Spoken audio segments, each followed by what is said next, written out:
नमस्कार दोस्तों, स्वागत है आपका हमारे YouTube चैनल बातें जीएसके पर। आज हम बात करने जा रहे हैं ऐसी नए युद्ध की जिसमें कंबोडिया और थाईलैंड दोनों आपस में लड़ पड़े हैं। बात करने जा रहे हैं दक्षिण पूर्व एशिया के दो महत्वपूर्ण देशों यानी एक है कंबोडिया और एक है थाईलैंड। इनके बीच चल रहे लंबे समय से विवाद, इसके बारे में अध्ययन करेंगे। यह विवाद सिर्फ एक मंदिर या सीमा तक सीमित नहीं है, बल्कि इसमें ऐतिहासिक, सांस्कृतिक और कूटनीतिक गहराई भी जुड़ी हुई है। तो इस वीडियो में हम बात करेंगे इस विवाद का इतिहास क्या रहा है, प्रमुख घटनाएं कौन कौन सी घटी हैं, एशियन और भारत की भूमिका इसके बारे में बताएंगे और भविष्य में क्या संभावनाएं हो सकती हैं उसके बारे में डिटेल से अध्ययन करते हैं। पहले समझ लेते हैं कि ये देश है कहाँ कहाँ पे, ये वर्ल्ड में कहाँ दिखता है।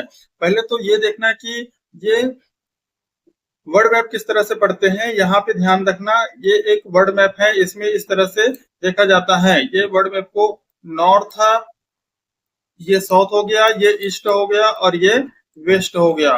तो जो कंबोडिया और जो थाईलैंड है वो कहाँ देखने को मिलता है, ये साउथ हो गया और ईस्ट हो गया। तो साउथ ईस्ट में देखने को मिलता है, दक्षिण पूर्वी देश के रूप में इसे जाना जाता है। तो याद रखना, ये थाईलैंड है और ये कंबोडिया है, इनके बीच एक सीमा विवाद और यहाँ पे जो मंदिर है, प्रेम विहार मंदिर है, उसके बीच युद्ध हो रहे हैं। वर्ल्ड मैप में इस तरह से इसको देखा जाता है, नॉर्थ साउथ, ये ईस्ट और ये वेस्ट। तो ये जो साउथ ईस्ट है वहां पे हमें देखने को मिलता है थाईलैंड और कंबोडिया। तो इसके बीच हर जो भी युद्ध चल रहे हैं सीमा विवाद के, उसके बारे में हम अध्ययन करेंगे और इसको अच्छे से डिटेल में देखना है। तो इस तरह से देखते हैं, ये थाईलैंड है, ये कंबोडिया है, इनके बीच जो सीमा विवाद है, यहाँ पे प्रेम विहार जो मंदिर है, इन्हीं के कारण ये दोनों देशों के बीच युद्ध जैसी संभावनाएं उत्पन्न हो गई हैं। कंबोडिया और थाईलैंड के बीच ड्रोन हमले और मिसाइल हमले तेजी से होने लगा था। तो इसके बीच किस तरह से हुआ, इसके डिटेल में अध्ययन करेंगे। यहाँ पे देखा जाए तो सीमा विवाद के कारण ये जो बॉर्डर क्लेश इन क्षेत्रों में देखने को मिलता है। ये 4-5 क्षेत्र है, यहाँ पे बॉर्डर क्लेशेस देखने को मिलता है थाईलैंड और कंबोडिया के बीच। ये थाईलैंड है, ये कंबोडिया है, इनके बीच जो प्रेम विहार है उस मंदिर में युद्ध हुआ है। ये प्रेम विहार मंदिर कहाँ है, इंटरनेशनल कोर्ट ऑफ जो जस्टिस है जिसका मुख्यालय हेग में स्थित है, वो किस तरह से कंबोडिया को पक्ष में बताया था कि ये जो प्रेम विहार के मंदिर है वो कंबोडिया में है, उसके बारे में भी चर्चा करेंगे। किस तरह से खमेर एम्पायर हुआ करता था और खमेर एम्पायर ने ही जो कंबोडिया है और जो थाईलैंड है उनके बीच जो सीमा था उसको भी डिसाइड किया था, और कौन सा क्षेत्र है उसको कंबोडिया को दिया था और कौन सा क्षेत्र है उसे थाईलैंड को दिया था, इसके बारे में भी चर्चा करेंगे। ये जो क्लेश उत्पन्न हुआ है इसके बीच देखा टेबल जितने भी सब्जी है, फल फूल है, उसके बारे में जो निर्यात आयात होता है, इन दोनों के बीच ये बॉर्डर क्लेश के कारण संभव नहीं हो पाएगा। Thailand and Cambodia exchange fire in deadly border क्लेश, दोनों के बीच बॉर्डर क्लेश हो चुका है।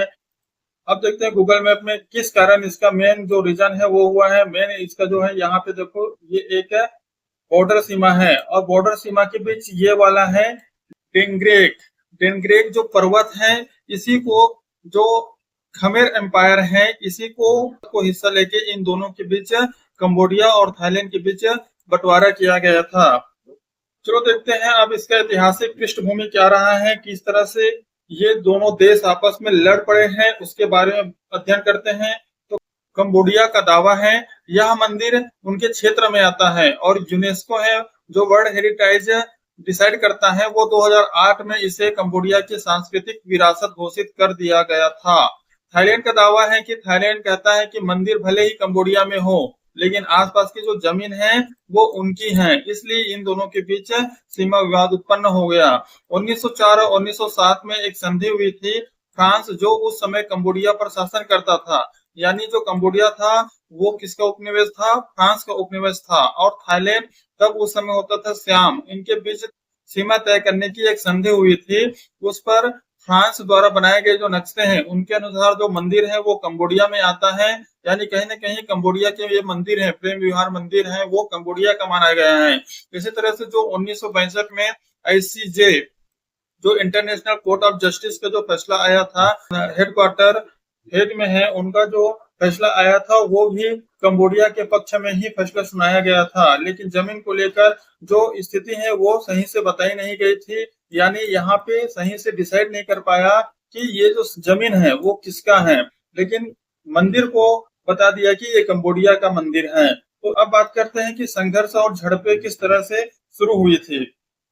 2008 और 2011 के बीच जो सीमा विवाद हुआ था उसके चलते कई बार गोलाबारी हुई थी, सैनिक भी मारे गए और सैकड़ों लोग विस्थापित भी हुए।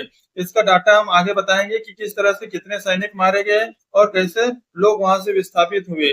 दोनों देश एक दूसरे के ऊपर घुसपैठ का आरोप लगाते थे। तो ये जो सीमा विवाद है ये दो देशों के बीच उस समय हो जाता है जब कोई वहां पे शासन करता है और उसका बंटवारा सही से नहीं कर पाता है कि सीमा कहाँ है और किस सीमा तक वो देश आपस में बटी हुई है, इसलिए ये विवाद हो जाता है।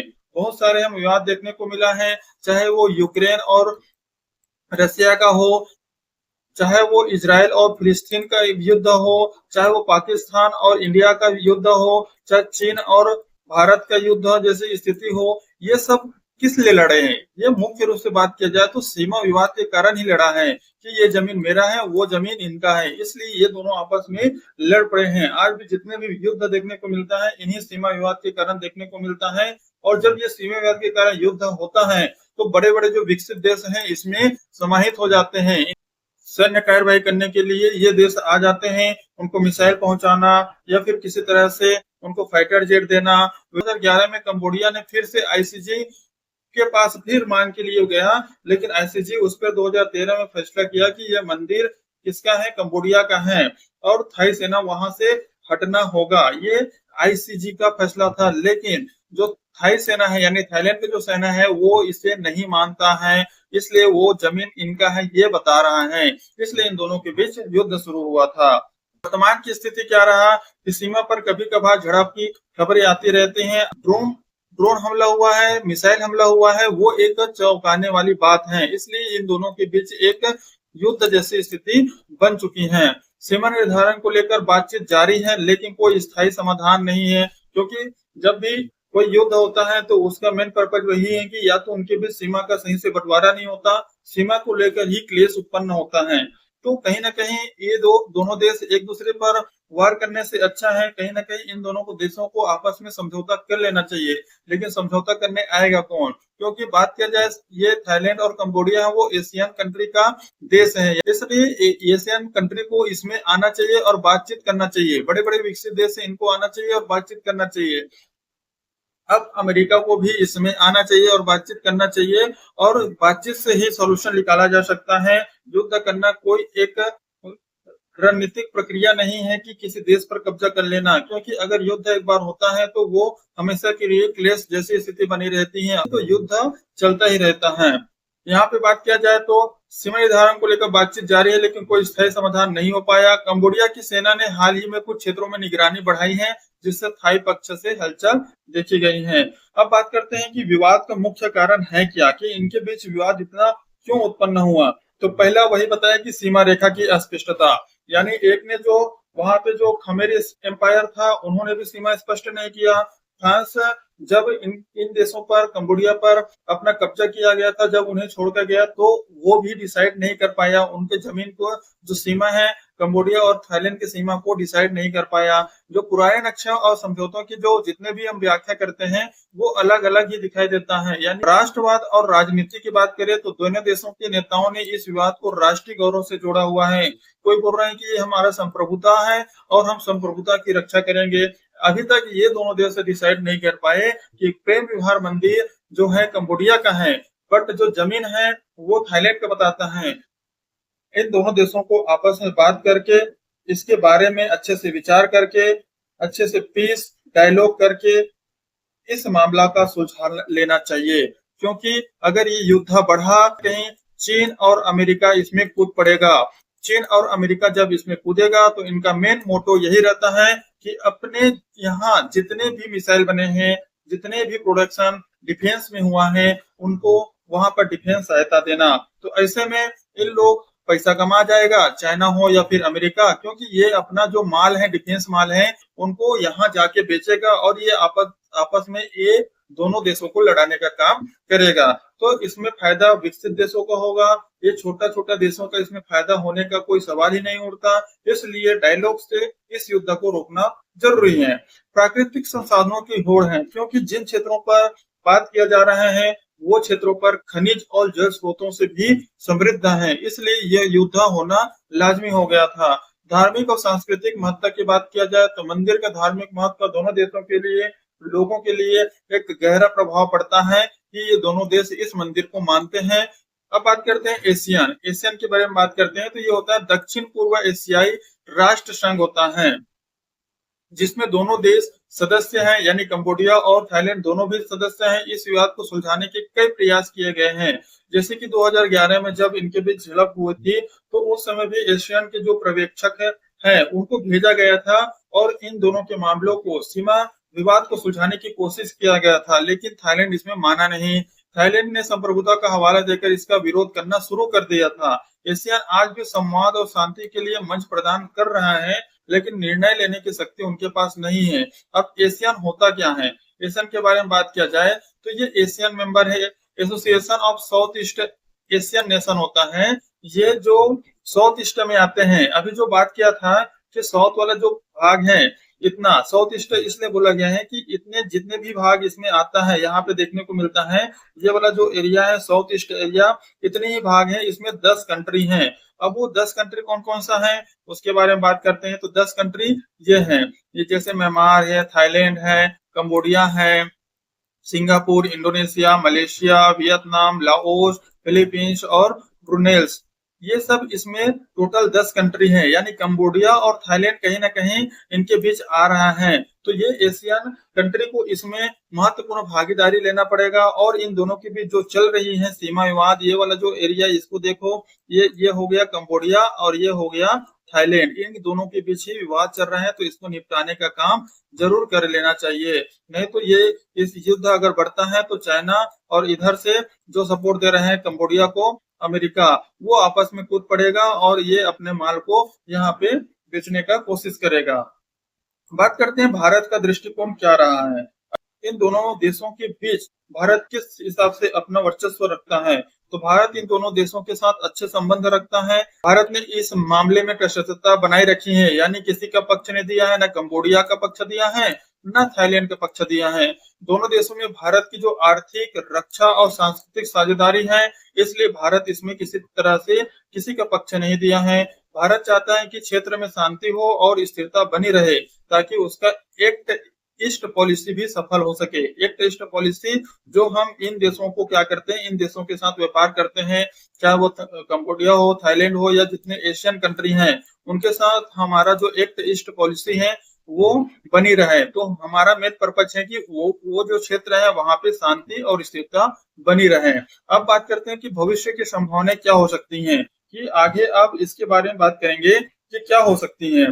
भविष्य की संभावना ये है कि इसमें डिप्लोमेसी की राह होना चाहिए, यानी दोनों देशों की जो नेतृत्व है उसे परिवर्तन के साथ बातचीत की संभावना बढ़ सकती है। यानी दोनों देश के जो राष्ट्र अध्यक्ष है वो आपस में आए, टेबल टॉक करे, तभी कहीं जाके ये शांति का माहौल बनेगी। संयुक्त सीमा आयोग जो यहाँ पे ज्वाइंट बॉर्डर कमीशन है उसकी स्थापना किया जाए और वो तय किया जाए कि सीमा क्या हो, तो विवाद को खत्म किया जा सकता है।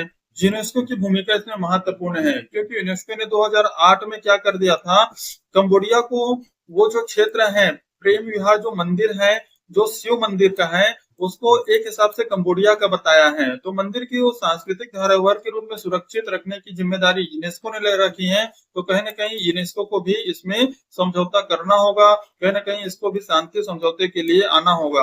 आर्थिक सहयोग के बारे में बात किया जाए तो एशियन के भीतर व्यापार पर्यटन बढ़ाने से मतभेद घट सकते हैं। ये बात किया जाए, एक है एमराल्ड ट्रायंगल। एमराल्ड ट्रायंगल के बारे में बात किया था कि ये जो लाओस, कंबोडिया और थाईलैंड की जो सीमा पर एक ट्रांजैक्शन बना हुआ था, यानी इन तीनों देशों की सीमा मिलती है, वो एक डांगरेट पर्वत है।